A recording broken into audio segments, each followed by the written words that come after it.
What's going on, everybody? It's your boy, King Kaif, back in your life with another NBA basketball breakdown and prediction videos. As always, get right into our last night's Monday night games, our breakdown. So let's do it. Starting off with the Dallas Mavericks beating the Detroit Pistons 111-105 behind Luka Doncic's 53 points, 8 rebounds, 5 assists, and 5 3-point makes. It just proves to show you don't smack talk Luka and get away with it. And not even from any of the players or from assistant coach on the Detroit Pistons. Buddy, you were lost. You're living vicariously through your players, and you're screwing them over with it. Great win from Luka, great win for the Mavericks. I move on. In our next game, we have the Portland Trail Blazers beating the Atlanta Hawks 129-125 behind Damian Lillard's 42 points, 6 assists, and 5 3-point makes. Another great win from the Portland Trail Blazers, starting to get a little bit more momentum after that crushing loss against the Lakers a couple weeks ago. They're now building off that with some great wins back to back. Damian Lillard looking like Damian Lillard and doing Damian Lillard-like things. Possibly a All-Star reserve. I'd like to see him as an All-Star reserve just because the crazy things he does in the All-Star game, pulling from so deep. But we'll see.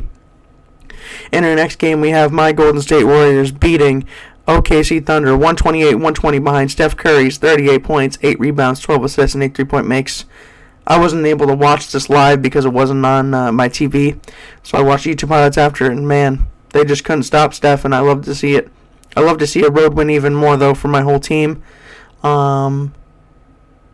Big picture, I just like that we're getting road wins now. I like that we're on a little bit of a winning streak. Like I said, I still won't call it a winning streak because it's not much of a winning streak. I believe it's a 3-game winning streak. I'm glad we got a win on the road. I was happy to see Andrew Wiggins back and hitting shots. I'm excited to see what happens to us at trade deadline. I'd love a big man, but we'll see. In our next game, we have the Brooklyn Nets beating the LA Lakers 121-104 behind Kyrie Irving's 26 points, 7 rebounds, 6 assists, and 3 3-point makes. Great win from Brooklyn. They keep it rolling. I was watching this game live, and the Lakers ended up coming back and taking a lead in the third quarter.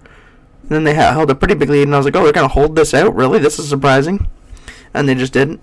I believe if LeBron and AD played, which that's why I picked them yesterday to win, and they didn't play.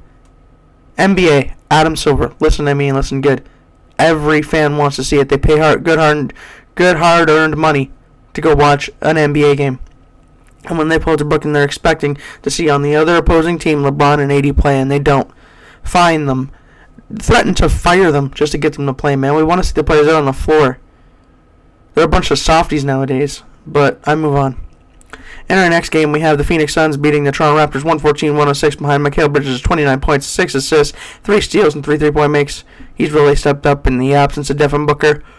He now has Chris Paul back as a decision maker, so he doesn't have to handle that type of point guard assignment, of having to dish out assists and stuff. He can kind of just be back to normal himself, just getting buckets and playing great defense, and he did.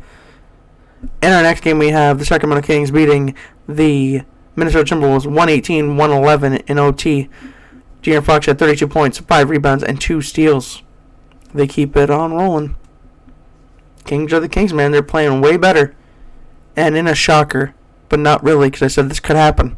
Yesterday I said, it's a possibility. The Orlando Magic beat the 76ers 119-109 behind Paolo Banchero's 29 points, 9 rebounds, and 3 3-point makes. They came back from a big deficit, and they earned that win, just like they did against Boston. Shades of Boston in Philadelphia.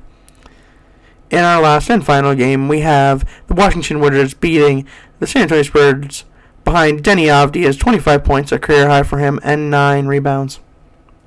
Now, let's get right on into our Tuesday night slate of games, starting off with a game that happens on TNT with Kenny, Chuck, Shaq, and them boys. Ernie, of course, too. I'm going to go with the Nuggets here. The Pelicans didn't play all their stars last time and got blown out for it. They didn't even play CJ McCollum. They won't be able to handle Nikola Jokic at home after losing to Joel Embiid. I don't think that's going to happen. I think he's going to have a big, great bounce-back game. Jamal Murray will be out there playing. Aaron Gordon will be out there playing, I do believe. Pelicans won't be able to handle them.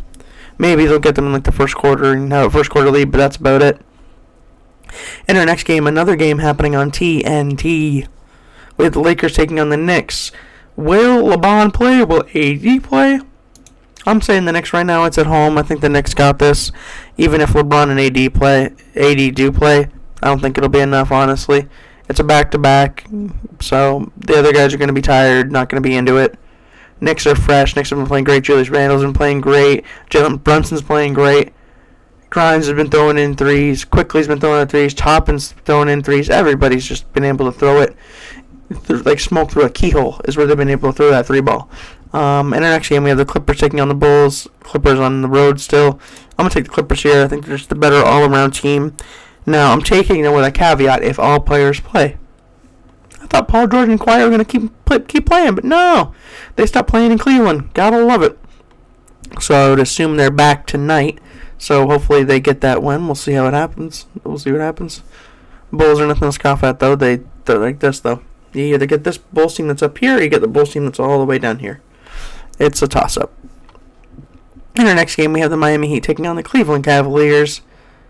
I'm going to take the Cavaliers, but I think it's going to be closer than people would think. The Heat are starting to gain momentum behind Bam Adebayo, Tyler Hero, Jimmy Butler, Victor Oladipo.